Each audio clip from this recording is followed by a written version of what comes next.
কালকে যে ভিডিওটা প্রকাশ করছে তৃণমূল কংগ্রেস, বলবেন আপনার সঙ্গে শুভেন্দুর যোগাযোগ হাজার কোটি টাকার বিনিময়? আরে ভাই, যে ভিডিও প্রকাশ করেছে, আমাকে যেটা দেখানো হচ্ছে ওটা আমার নিজের বহরমপুরে ফ্ল্যাটে বসে, আমি ফ্ল্যাটে বসে কার সঙ্গে কথা বলছি। তো তৃণমূলের মমতা ব্যানার্জি, অভিষেক ব্যানার্জি, ববি হাকিম, কুণাল ঘোষদের আমি কালকেই চ্যালেঞ্জ করেছি যে ক্ষমতা থাকলে আমার ফ্ল্যাটে বসে আমি কোন বিজেপির নেতার সাথে কথা বলেছি, কোন ভারতবর্ষের প্রধানমন্ত্রীর সঙ্গে ডিল করেছি, না কোন মুখ্যমন্ত্রীর সাথে করেছি, সেটা দেখাক না। সেটা না দেখিয়ে আমি কার সাথে কথা বলছি ওটা করা যায়, আমিও করিয়ে দেবো, চিন্তা নাই, ওয়েট করুন না। ওসব আমারও করার ক্ষমতা আছে, করিয়ে দেখাবো। মমতা ব্যানার্জি কবে মোহন ভাগবতের সাথে কোথায় বসেছে, কবে কার সাথে ডিল করে, সব দেখানো হবে। বাংলার মানুষকে অত বোকা ভাবার কোনো কারণ নাই। বাংলার মানুষ আসল সত্যি জেনে তারা সিদ্ধান্ত নেবে। আমি কোনো সম্প্রদায়ের সঙ্গে কোনো দিন কাউকে কোনো অঘোষিত ঘোষিত কোনো নিজের স্বার্থের জন্য কারোর সঙ্গে কোনো চুক্তি করতে যাই না, ভবিষ্যতেও যাব না। আমি মমতা ব্যানার্জিকে ক্ষমতাচ্যুত করার জন্য যা যা করার দরকার রাজনৈতিকভাবে সেটা করছি, করব। এ নিয়ে কোনো আপোষ হবে না, এ নিয়ে কোনো কম্প্রোমাইজ হবে না। ওয়াইসিপি পার্টি, নীল পার্টির সঙ্গে কি আপনাদের জোটের কোনো ছেদ হয়েছে বা? হ্যাঁ, ও তো ওয়াইসি সাহেব নাকি আজকেই এক্স হ্যান্ডেলে বলেছে যে ওনারা জোটে থাকবেন না। সে সিদ্ধান্ত নেওয়ার অধিকার ওনার আছে। কারণ আপনারা জানেন যে 30শে মার্চ থেকে 6 মানে 23শে এপ্রিল ভোটের মনোনয়ন ছিল, আর 2রা এপ্রিল থেকে 9 গতকাল ছিল। সেই যে জোট হয়েছিল, জোট মনে হয় প্রথমে 8টা সিট, পরে 12, তারপরে আরও দুটো বেড়ে 14টা সিট তাদের ছাড়া হয়েছে। মুর্শিদাবাদে 4, মালদায় 2, উত্তর 24 পরগনায় 2, উত্তর দিনাজপুরে 2, এসব করে তাদের ভিতরে ওদের একটা প্রার্থী ইতিমধ্যেই তৃণমূলের সঙ্গে কম্প্রোমাইজ করে নিয়েছে, করণদিঘি।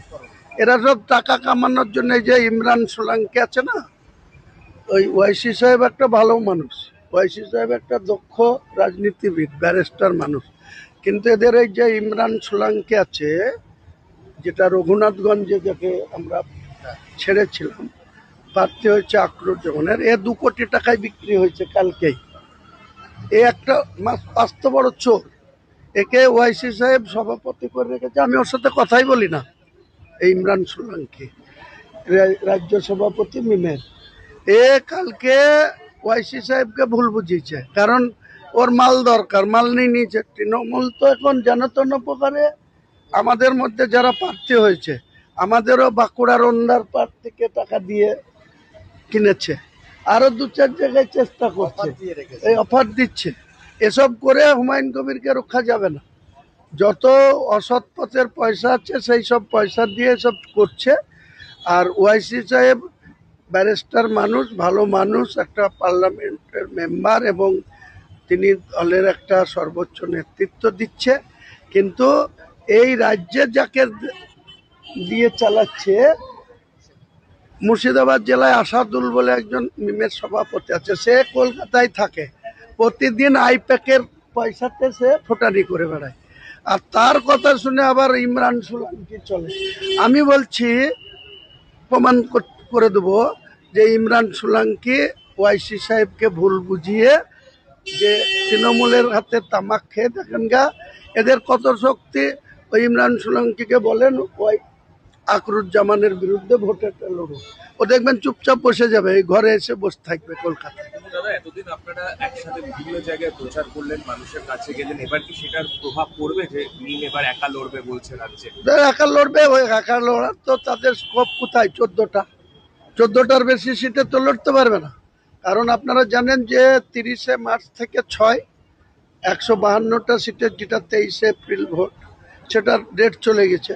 আর 2 থেকে 9, গতকাল 9 3টে বাজে, তার মধ্যে চলে গেছে টাইম।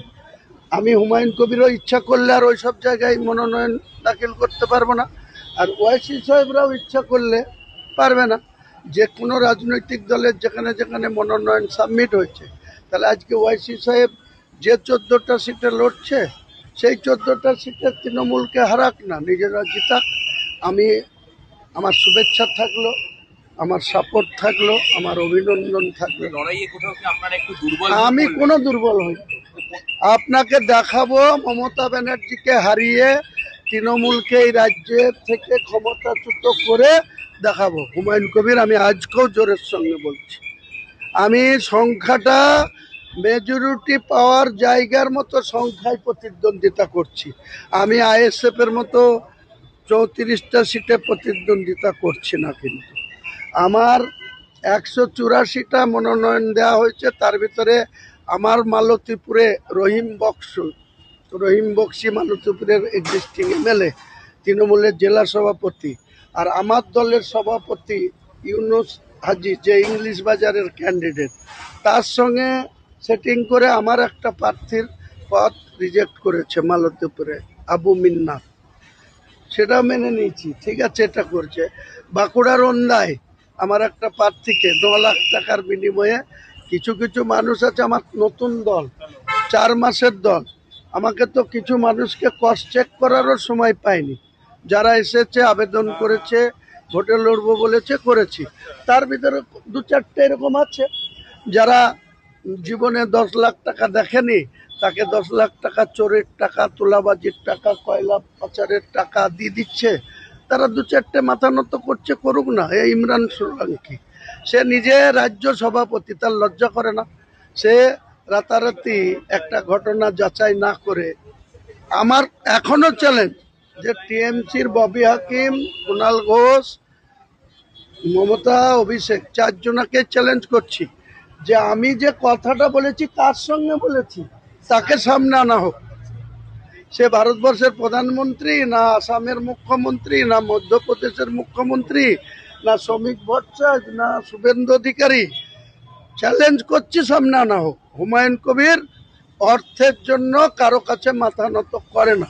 আর হুমায়ুন কবিরের জাতিসত্ত্ব, আমি 2024 সালের 12ই ডিসেম্বর বিধানসভার বাইরে দাঁড়িয়ে আপনাদের সমস্ত চ্যানেলকে বলেছিলাম, আগে আমার জাতি, তারপরে আমার পার্টি। বলেছিলাম কিনা? আজও হুমায়ুন কবির বলছে, হুমায়ুন কবিরের কাছে আগে মুসলিম, আগে মুসলিমের জাতিসত্ত্বা, তারপরে কোনো পার্টি।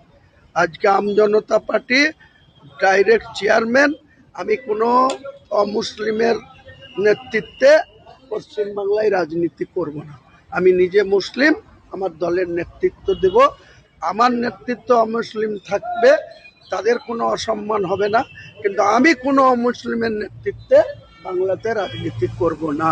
আমাদেরকে 80 বছর ধরে শুধু ইউজ অ্যান্ড থ্রো করা হয়েছে। কংগ্রেস 30 বছর করেছে, 34 বছর বামফ্রন্ট করেছে, 15 বছর মমতা করেছে। তাদের জবাব দেওয়ার জন্য আমি দল খুলেছি।